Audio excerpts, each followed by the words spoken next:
shortly. Awesome. Welcome again to another webinar to Pinch and Punch on the first day of the month.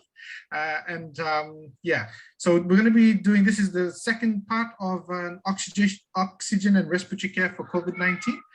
The first part that we did last week dealt with low flow oxygen, and that should now be on the website, Ministry of Health and Medical Services. And I would like to hand over to the team for the second part of the oxygen and respiratory care for COVID-19. Thank you very much. And once again, if you just joined us, please use the chat for questions and discussion points. And feel free to message us, private message us for your email addresses, and just to put us, get in contact with you guys, share your personal emails and where you work. And you can send that directly, once again, to health@ozfijifacility.org. Thank you very much. Vanaka, Dr. Pate, and Bula Vanaka, everybody, and welcome, as Dr. Pate was saying, to this second installment of this oxygen and respiratory care for COVID-19 webinar. And as we said before, this is directed primarily at nurses based in hospitals and FEMAT intermediate care facilities in Fiji, but all are welcome. And I think there are things to learn here. And the focus here is around oxygen and respiratory care.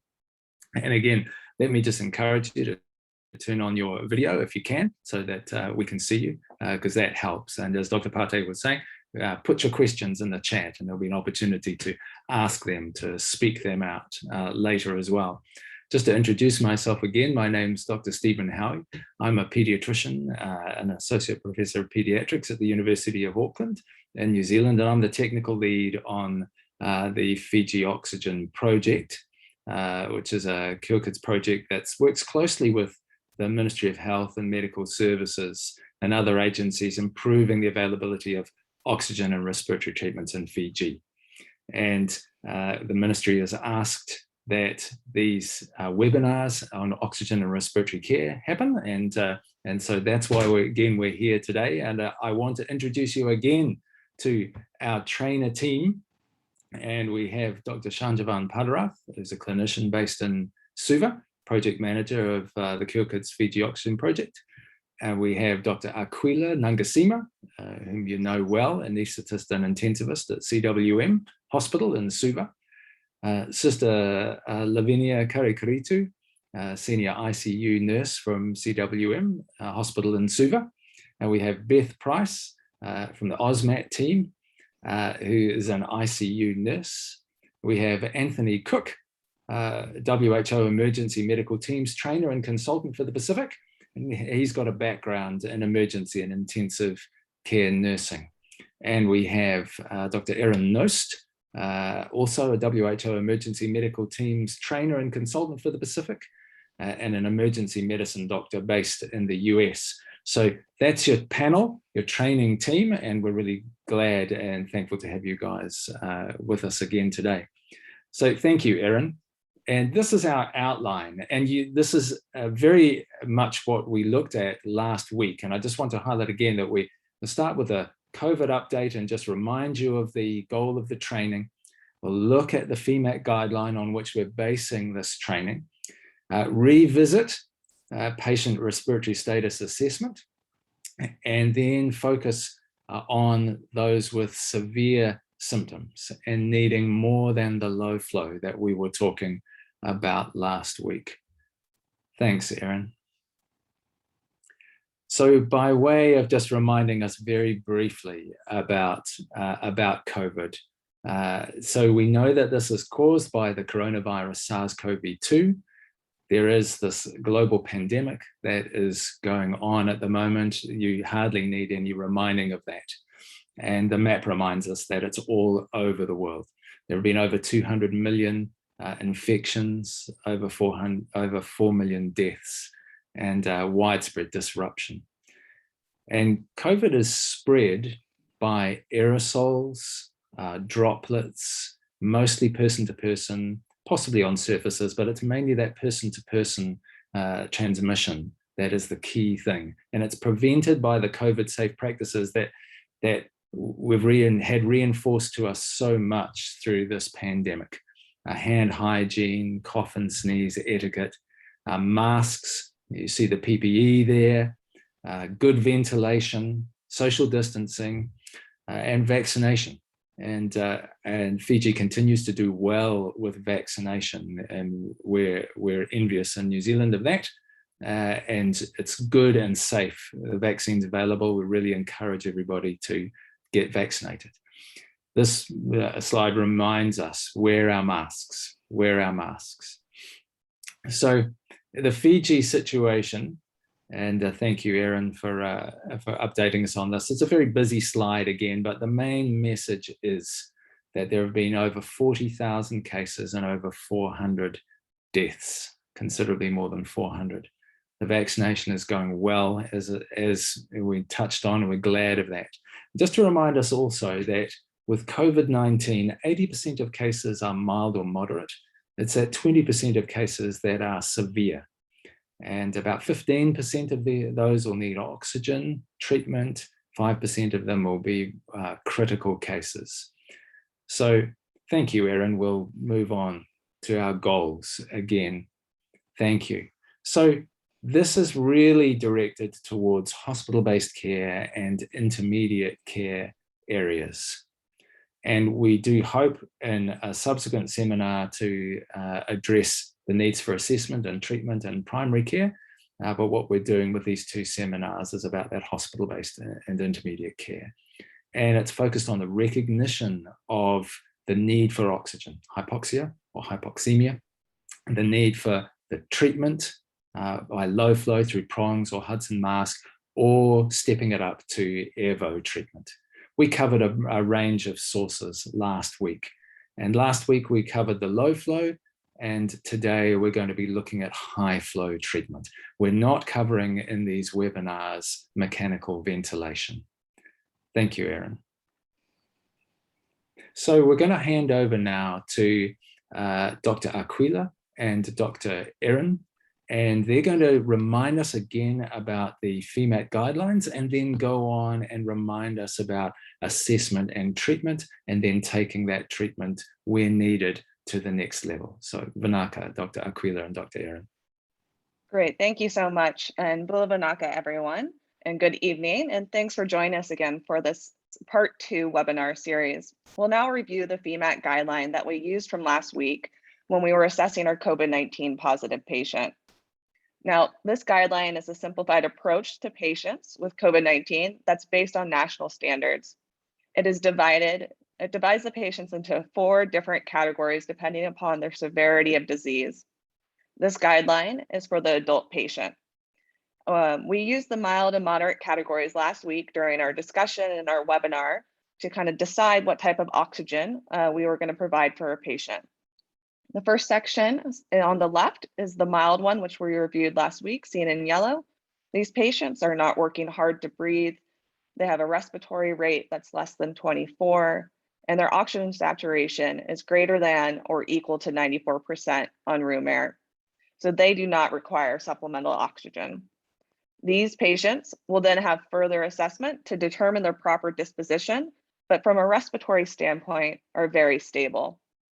The next category is the moderate category, seen here in blue. And we reviewed this in depth last week and decided what type of oxygen and our oxygen sources we placed on our patient. The moderate category are for patients that have this increased respiratory rate of greater than 24, or oxygen saturation of less than 94% on room air. These patients do not have signs of respiratory distress, and we'll go over those signs shortly, but they do require some supplemental oxygen. These oxygen can be placed either on a nasal prong or by the Hudson mask, depending upon what's available. Please note on here that the goal oxygen saturation for patients as you're placing them on oxygen is 94 to 96%. Unless the patient has a chronic lung condition like COPD, then the goal is actually lower, of the 88 to 92%. Our discussion for this section will focus primarily on the next category, which is the red or severe category. These patients have respiratory distress, meaning they're working really hard to breathe. They have a high respiratory rate of greater than 24 breaths per minute, and they have low oxygen saturations as well. The flow diagram shows us which type of oxygen we can consider with these patients, either placing them on a Hudson mask, a non-rebreather, or then escalating up to the Airvo, which is a high flow nasal prong device that will go into much more detail throughout today's session. Now, the last category is this gray critical patient. And these patients typically require significant respiratory support, like mechanical ventilation, and will be outside the scope of our webinar for today.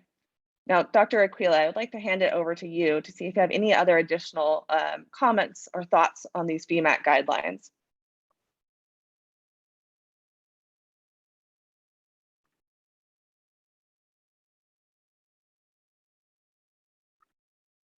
See if I can ask him to unmute with the new function. Dr. Aquila, are you there?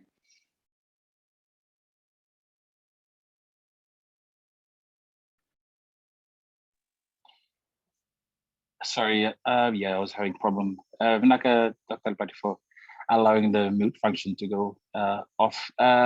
So just in addition to what Aaron was mentioning, this guideline is adapted from the national guidelines, which is modified also from and adapted from the Alfred guidelines.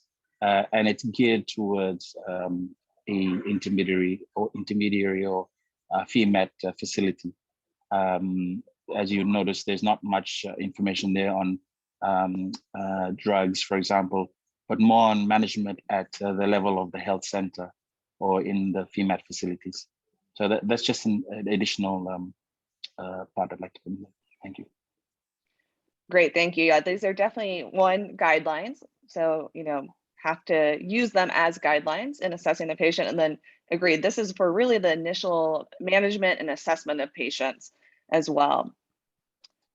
So last week we discussed and reviewed how do you assess a patient's respiratory status. And I think this is always a good thing to review, especially with our COVID-19 patients, and especially with this session, as we're going to discuss more of the patients that are critically injured. Now, as an emergency physician, I try to think of things in a very simple way when I assess patients. Essentially, are they sick and that I need to actively do something to them, or are they not sick?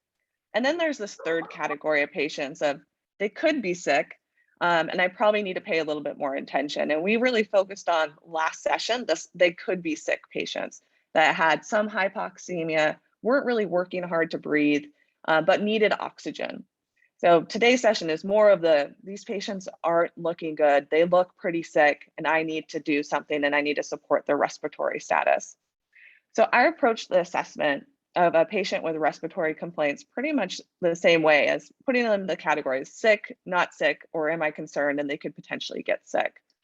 And so I look and see, are the patients stable? Are they breathing comfortably as well? And my initial assessment of a patient is before I even talk to the patient, it's when I walk into the room. I just look and see how hard are they breathing and how fast. So from last week, we discussed how vital signs can change when a patient is working hard to breathe.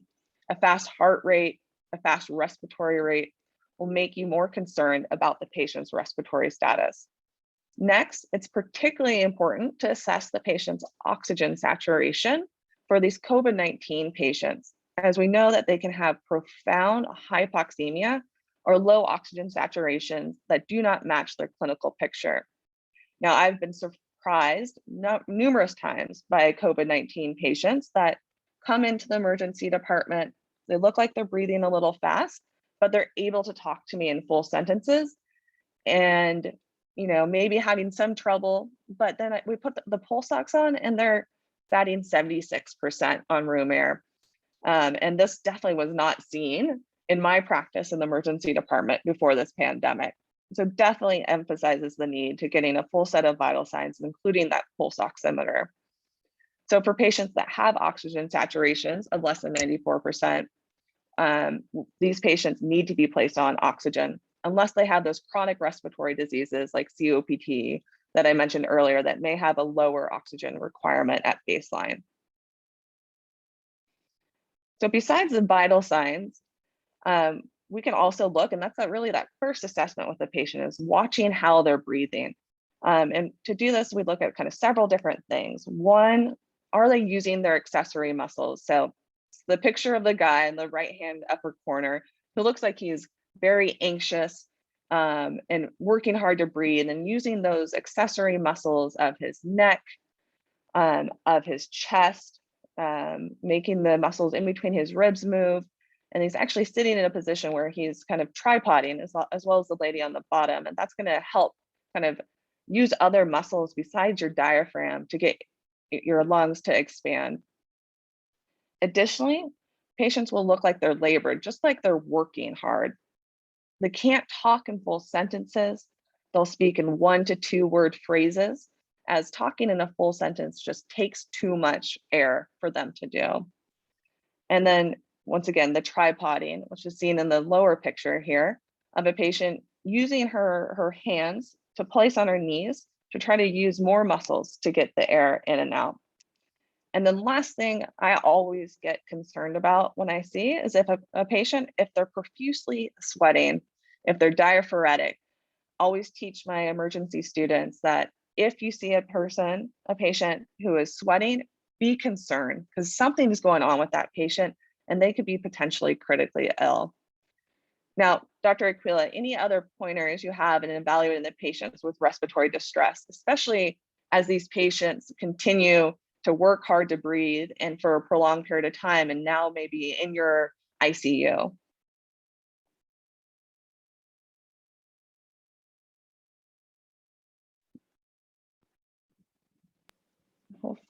Yes, sorry. For patients who, so a lot of patients present in this way, but there are a set of patients after a while will get to the other extreme where they tire out. So the GCS drops, they become obtunded, and so they're not. They come to us with a low GCS, and so these kind of patients would be critical, and they need to have urgent attention and the airway secured.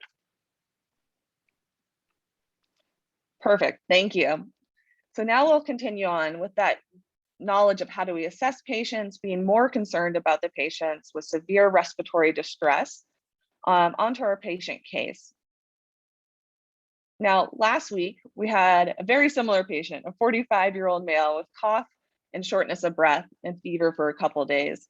Initially, when we evaluated our patient last week, they had normal vital signs. They weren't working hard to breathe. Their respiratory rate was normal. The oxygen saturation was also normal. So the patient didn't require oxygen. So we sent that patient home. A couple of days later, the same patient re-presented and was now having increased work of breathing, had a faster respiratory rate, and was hypoxic on room air with oxygen saturations in the upper 80s. So that patient went on oxygen and then was able to recover and was discharged from the hospital. So today we have same age patient with cough and shortness of breath. This time he's presenting with day 5 of symptoms and fever. We initially get our vital signs. His temperature is 38.4 Celsius. His blood pressure is 110/66.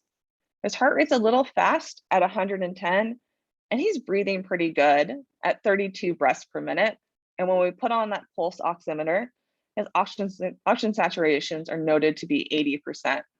And he's looking like he's pretty labored in his breathing. He's just working a little bit harder than we would like. So if we refer then to the FEMAT guidelines, this patient would qualify as being in the severe category because he's working hard to breathe and additionally has a fast respiratory rate as well as a low oxygen saturation. Given his work of breathing and how low his oxygen saturation is at 80%, I would like to put the patient on oxygen right away and probably put him on a decent amount of oxygen on the Hudson mask, so at least 10 liters. Now, also in the guidelines, it does state that advise the patients that they should consider self-proning to help oxygenate. We know this helps patients. We want to make sure, though, that their respiratory rate improves and they're not in any respiratory distress before we allow them to lay on their stomachs. Additionally, we can, if you have a non-rebreather, you can use a non-rebreather mask in this patient, but the Hudson mask is also just as good. So we placed this patient on 10 liters of oxygen via a Hudson mask, and he actually seems like he's doing better. His oxygen saturations improved to 93% on the Hudson mask. His work of breathing improves, and we're feeling okay. Like, we know he's severely ill with COVID. He's requiring a decent amount of oxygen, but it seems like he's been improving.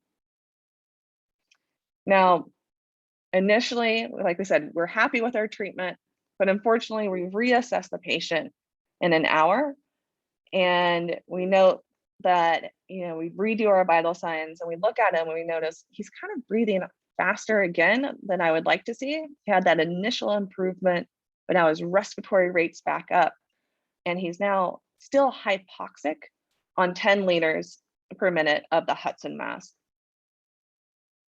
So if we're going to look at the FEMAT guidelines for our initial assessment of these COVID-19 patients, it states that we need to now, you know, we've talked about proning, we tried that. We put him on significant oxygen with the Hudson mask at 10 liters, and now he's still hypoxic.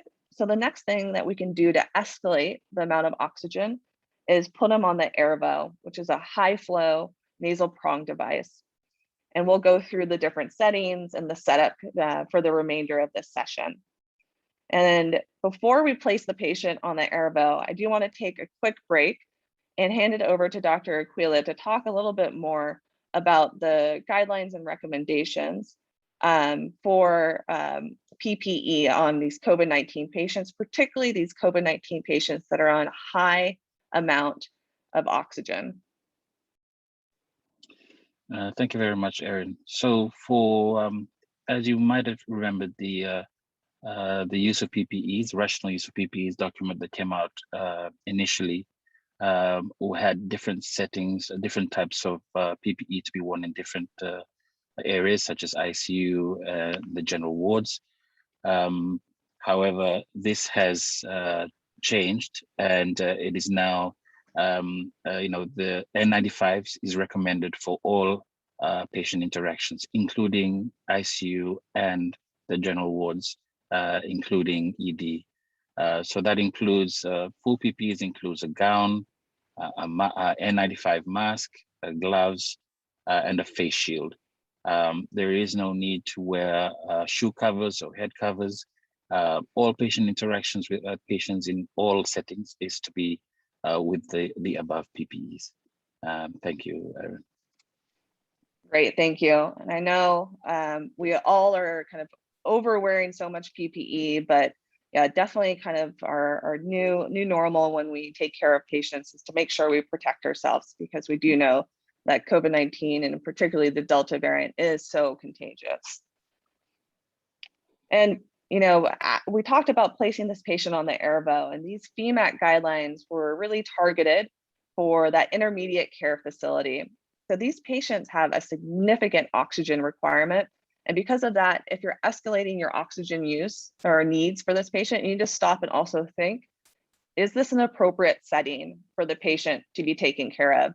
Do they need to go to, you know, the hospital, or do they need to go to a different ward or level of care in the hospital? So as you're escalating that oxygen use, think about, is this the best setting for the patient, and do they need to be transferred somewhere else, either to the hospital or to a different floor? All right, so we've talked about the patient needing Airvo. Now we'll go through the steps on actually how to place the patient on this device.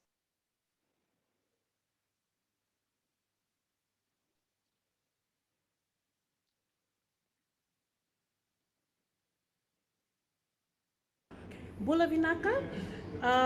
So now we are going to set up the Airvo in front of you. We've already disinfected the machine, which we have completed the 55-minute cycle.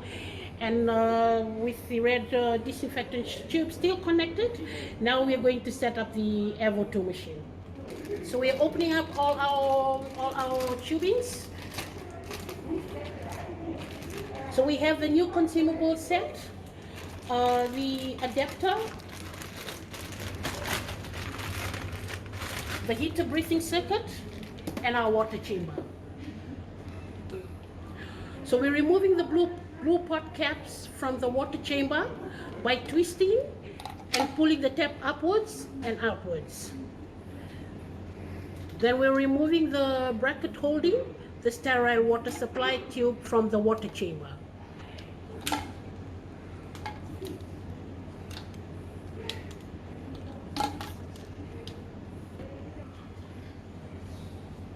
So we're removing and discarding the red disinfectant tube.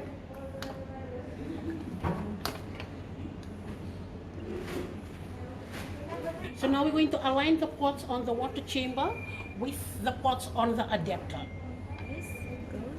And then pressing down firmly to connect both pieces together. Align the 2 ports on the chamber with the 2 ports on the machine. So we're pushing the water chamber into the machine, and it should make a click when it's firmly in place.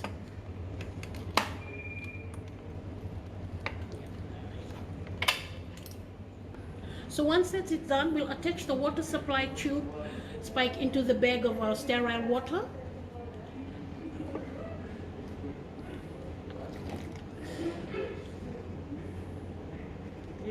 Cap on the side of the bag spike. And then we'll ensure that the bag sterile water is 20 centimeters above the humidifier.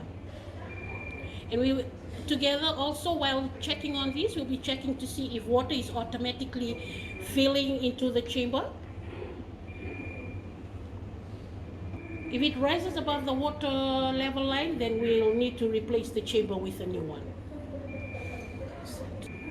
So once all that is done, now we're going to connect the heater breathing tube by sliding the blue circuit connector onto the machine. And when pushed down to lock, then the Airvo 2 is now set up. All right, so now we have the patient all set up, and I'll hand it over to Dr. Aquila to walk us through those steps that we just watched in the video. All right, thank you. So as you know, it's the 4 steps as similar to last week. So the first step is select an Airvo 2 which has already been cleaned and disinfected. And you will know that by the red disinfected tube still in place. Step 2 is to remove the red disinfection tube, and this is kept in a safe place. Get a new consumable set, a water chamber, adapter, and heated breathing tube.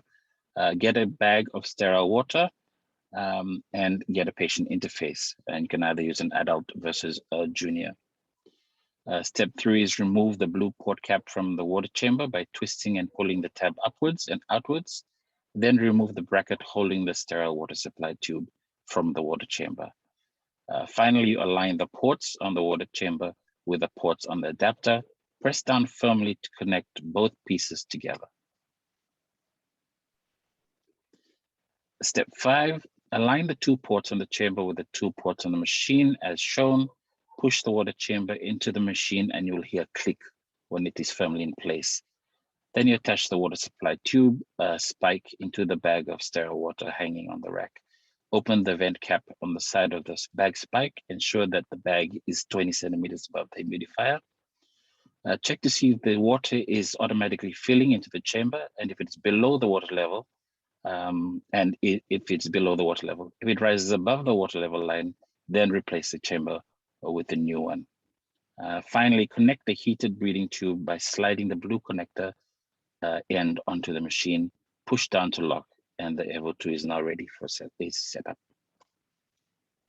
All right, great. So definitely a little bit more steps with the Airvo than our oxygen sources that we were using last week, but now the Airvo is ready to be set up and used. So now we'll go through to actually how do you use the Airvo.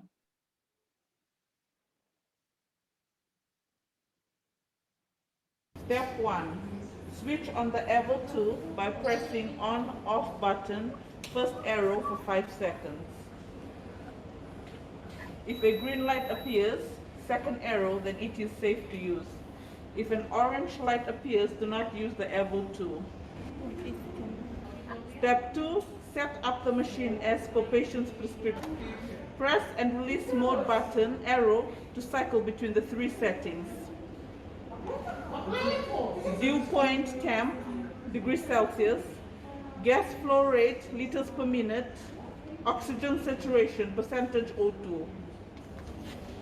Changing temperature, both up and down buttons together for 3 seconds. As shown to unlock settings. The padlock symbol will now disappear. Use up or down arrows to adjust temperature. Recommended temperature is 37 degrees Celsius. Press and release mode button to lock screen. Flow rate. Press and hold both up and down buttons together for 3 seconds as shown to unlock settings. The padlock symbol will now disappear.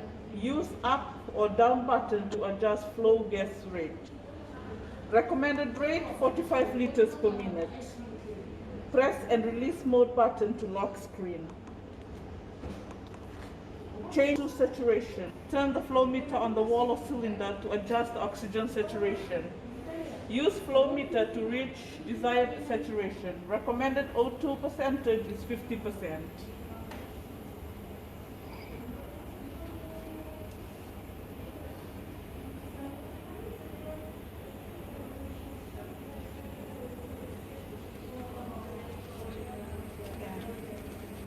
Step 5, while waiting for the machine to warm up, place the patient interface on. Ensure that the interface is free from touching the patient's ears. Step 6, wait for the ready to use symbol, arrow, to appear on the screen. Now connect the patient interface to the heated breathing tube. Push both tubes together until you hear a click. The patient will feel warm air coming through the interface. This is normal. Step 7, if using Airvo on a child, press and hold the mode button for 5 seconds to activate the junior mode sign.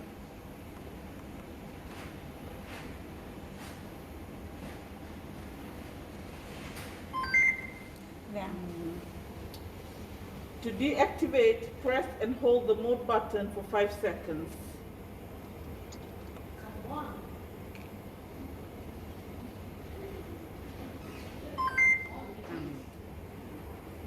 Step 8, when using an Airvo tool, always monitor the patient's oxygenation saturation, SpO2.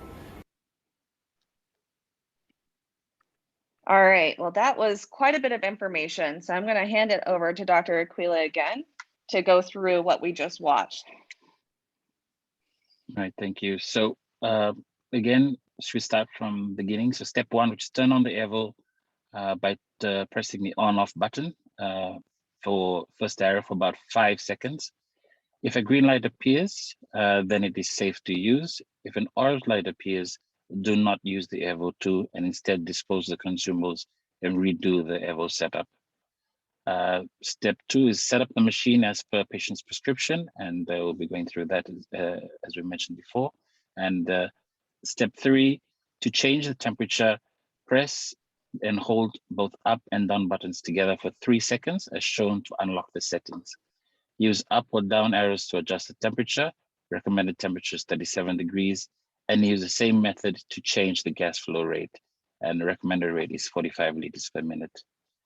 The next step is turning the flow meter on the wall of the cylinder to adjust the oxygen saturation. So remember, you cannot change the FiO2 on the Airvo. It can only be changed by turning the flow meter on the wall or on the cylinder.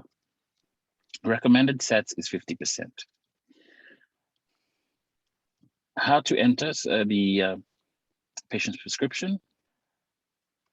Toggle between settings, press and hold, release the mode button to cycle between the 3 settings.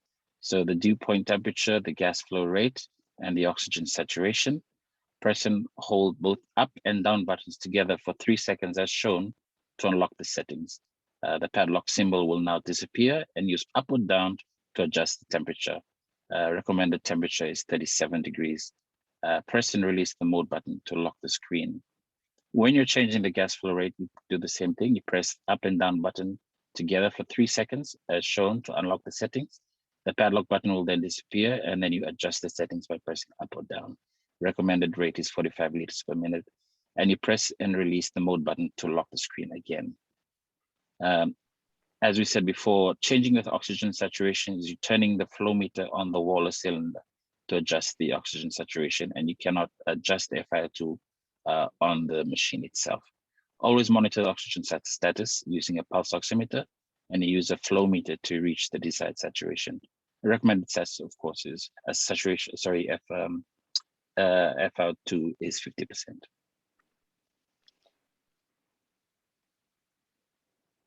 50%. Step 5 on how to use the Airvo. While waiting for the machine to warm up, you place the patient interface on as shown. Ensure that the interface is free from touching the patient's ears. You wait for the ready to use symbol, which is an arrow or tick, to appear on the screen. Now connect the patient interface to the heated breathing tube. Push both tubes together until you hear click, and the patient will begin to feel warm air coming through the interface, and this is normal. If using the Airvo 2 on a child, press and hold the mode button for 5 seconds to activate, and then junior mode sign will come on. And then to deactivate, press and hold the mode button for 5 seconds. And the settings for the child is a preset settings already on the machine. Step 8, when using an Airvo 2, always monitor the patient's oxygenation saturation and adjust the flow meter, as we said before, to reach the desired saturation for the patient. All right, great.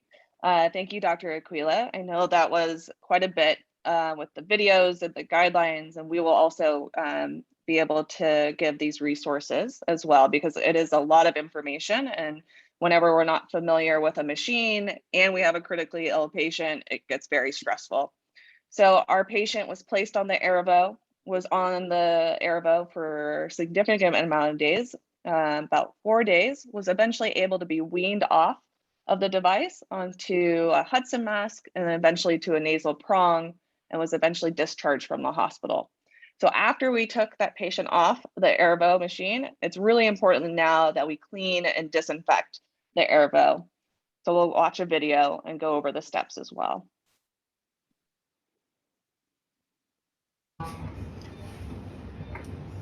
How to clean and disinfect the Airvo 2.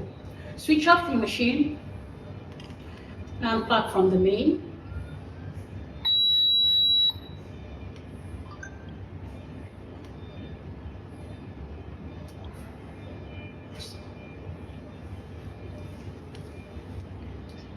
Then we remove the heated breathing tube.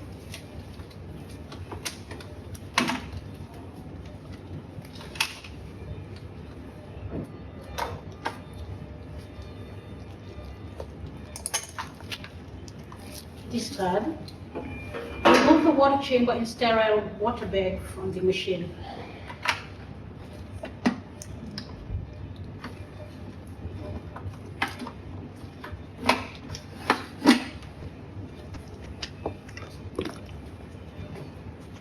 Once you remove all the circuits, clean outlet elbow on the right. Dip sponge stick onto the mixture of warm water with approved mild detergent solution. Thoroughly clean the outlet elbow from both ends using sponge stick. Rotate sponge stick while cleaning.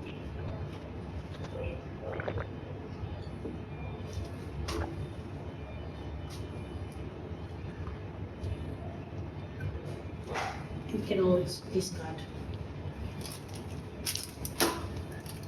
Now clean the outlet elbow with a disposable cleaning lint-free cloth. Clean both ends.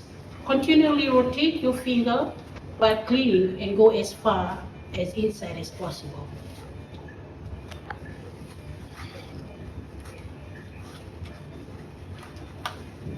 You can always wipe outside the Airvo 2 using a disposable alcohol wipe, which you can later discard.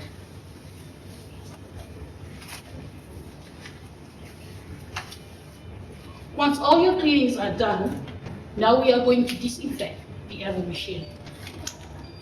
Using the red disinfection, which is red in color, so we'll disinfect the machine immediately after cleaning. So we insert blue end of the tube onto the top pot, push down to lock.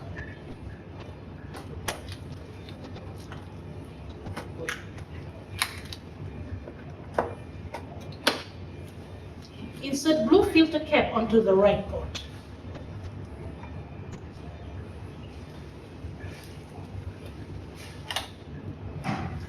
Once you've connected the red disinfectant tube, you may now turn on the machine, pressing and holding the mode button for 3 seconds.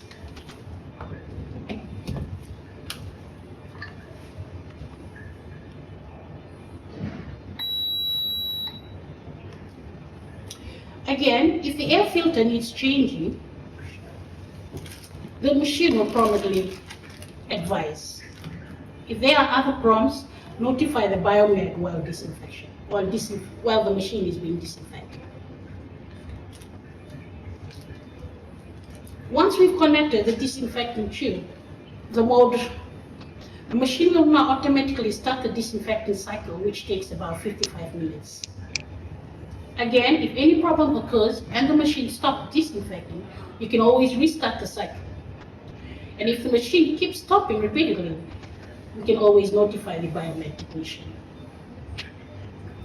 So once the disinfection is successfully completed, it will show the disinfectant cycle.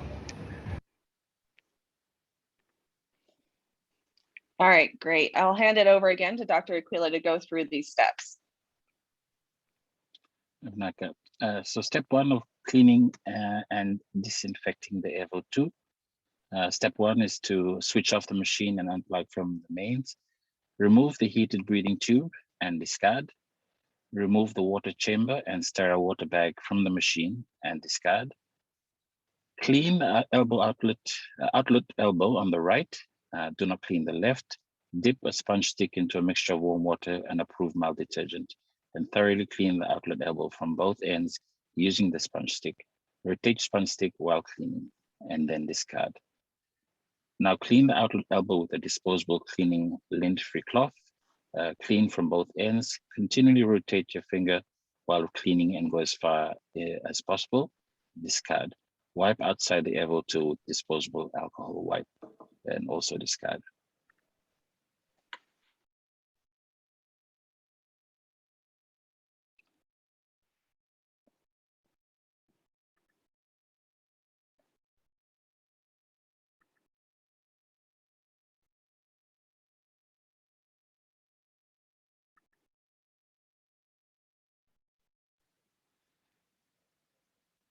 Use the red disinfection tube to disinfect the machine immediately after cleaning.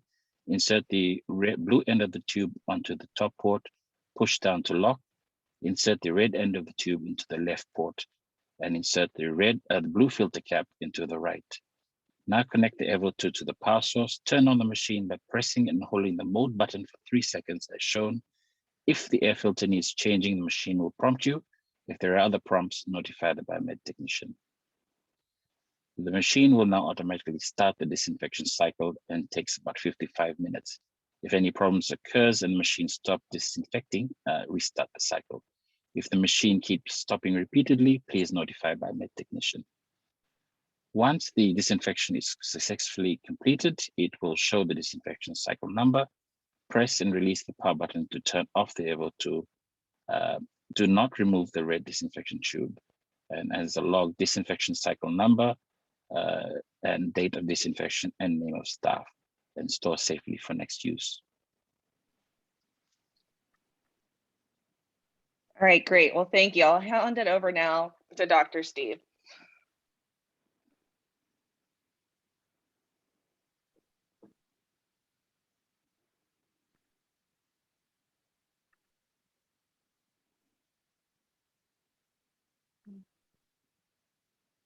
Give us 1 second. I will unmute him here shortly. There's just so many participants, so it takes a bit to find his name on the list.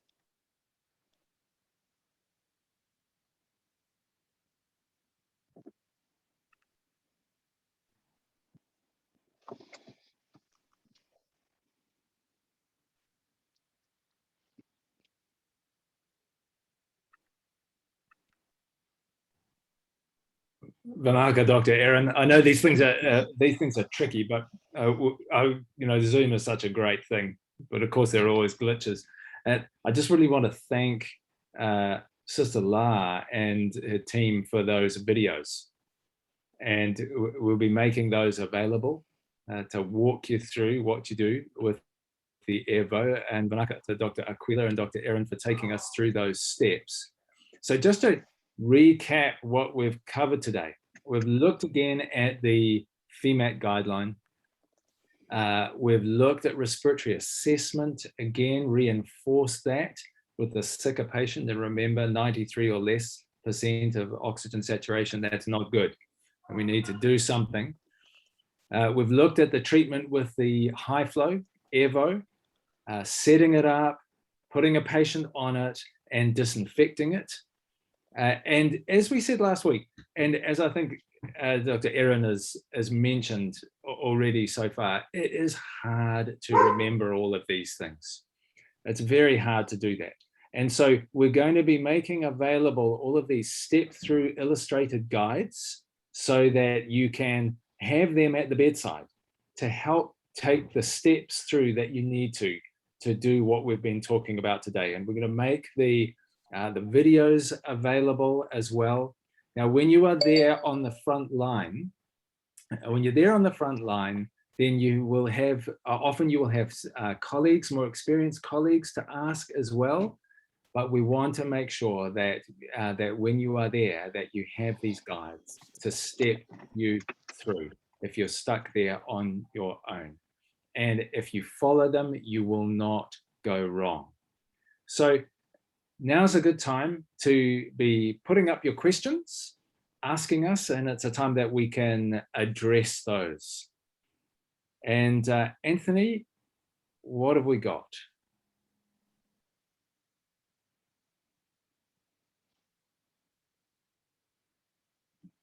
Anthony might need to be unmuted. How's that? Brilliant. No worries. Yeah, so Stephen, we have a couple of questions here.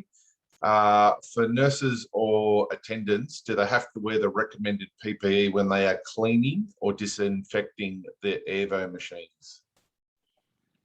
Vinaka, thank you very much for that question. And I am going to put that question to Dr. Aquila in the first instance. Dr. Aquila, would you like to take that one? Wearing the PPE when cleaning the machine.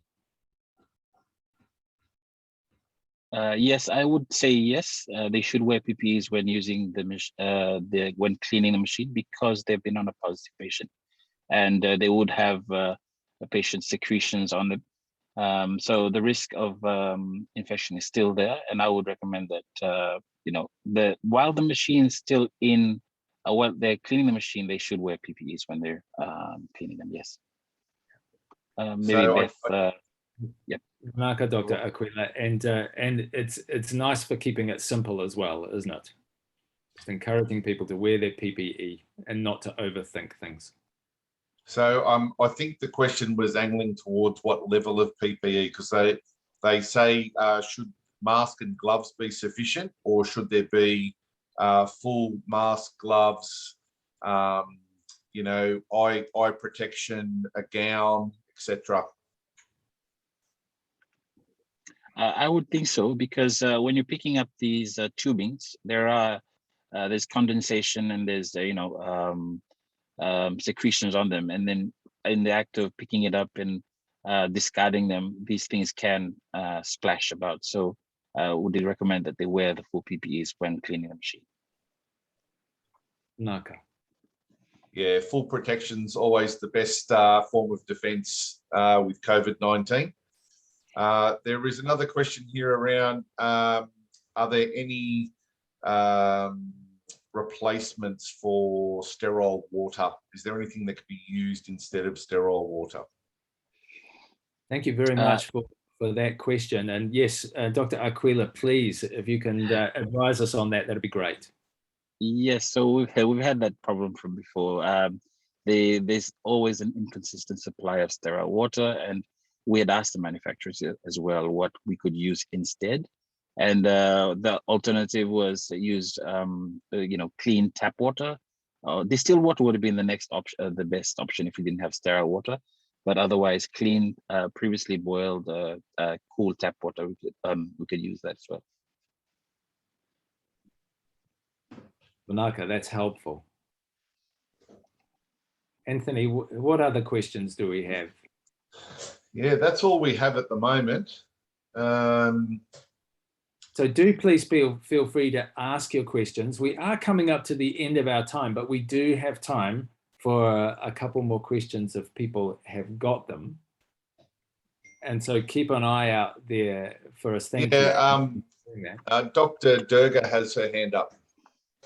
Yes, thanks, Anthony. Thanks, Prof. Steve. From the last webinar series on clinical management, there was quite a bit of talk around, being careful about giving too much oxygen to certain types of patients, and also the usefulness of proning positions for some patients.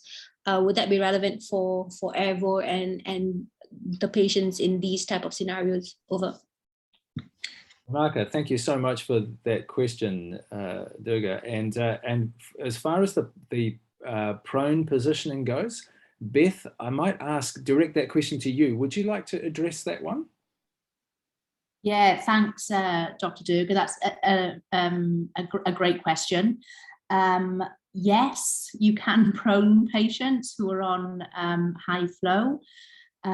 Just a couple of considerations to take into consideration. If you do have someone that is acutely unwell, with saturation levels of less than 80%, on more than 60% oxygen, with a respiratory rate of over 40, that's something that you probably shouldn't consider doing, because your patient is likely to be too sick and will require further interventions. But for all other patients that are on the Airvo and are stable and are able to prone themselves, yes, highly recommended. And myself and my colleagues, I think a couple of them are actually online tonight, have seen vast improvements with patients on Airvos that we have managed to prone both in CWM and Lautoka Hospital. So it really does work. Vinaka, Beth, it's really good to hear about that and to get that advice, and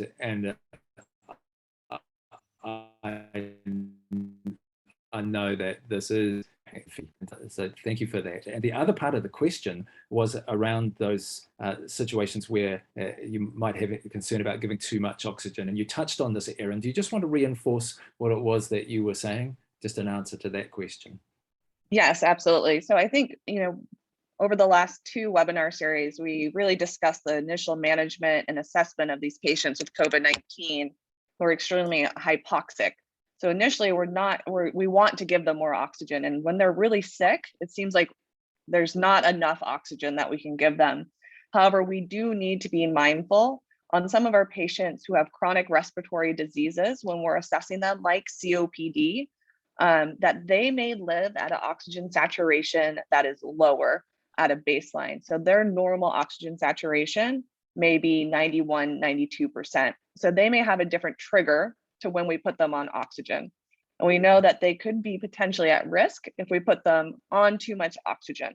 But those are just kind of the finer details. Most of these COVID-19 patients need a significant amount of oxygen, but we do need to make sure that we are looking at the individual patient and treating them appropriately. Vinaka, Erin, and I see, Anthony, just a follow-up question for Sister Beth, just asking what position patients should be in if they can't be proned. Beth, do you want to just make a quick comment on that just before we close? Yeah, I'd love to, thank you. If patients can't be prone, the best position for the patients are to be sat upright in bed, and that can be either on their backs or on their side. The important thing is that when patients are upright, the lungs are opened up and allow for more delivery of oxygen. So the position we don't want to see patients in is slumped in the bed, because that's really bad for their lungs. Vanaka Vakalevu, Sister Beth. And just as we close now, because our time has come to an end, if you wouldn't mind putting on your videos again, then our host again, I think would probably like to take some screenshots. So if you could just do that now, that would be wonderful. And Anthony, you can do what you need to do, and then we'll be signing off after that. So let us know, Anthony, when you're good. You'll need to close down the sharing. Yeah, okay.